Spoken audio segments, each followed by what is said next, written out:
কোথায় যেন একটা লেখা পড়েছিলাম। লেখাটা কেন জানি মাথা থেকে সরাতে পারি না দীর্ঘ একটা সময় ধরে।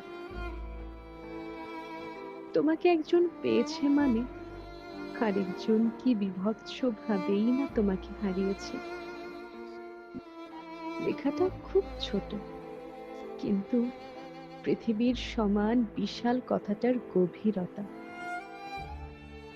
কেউ একজন দিনের পর দিন, মাসের পর মাস, বছরের পর বছর কাউকে নিজের করে পাওয়ার স্বপ্ন দেখে যাচ্ছে, অপেক্ষা করে যাচ্ছে। অথচ অন্য কেউ কোনো অপেক্ষা ছাড়া, সাধনা ছাড়াই তাকে নিজের করে পেয়ে গেল। সে জানেও না সে যাকে নিজের করে পেল তাকে পেতে একজন কত শত দিন ধরে ক্ষুধার্ত ভিক্ষুকের মতো তার অপেক্ষায় দাঁড়িয়েছিল।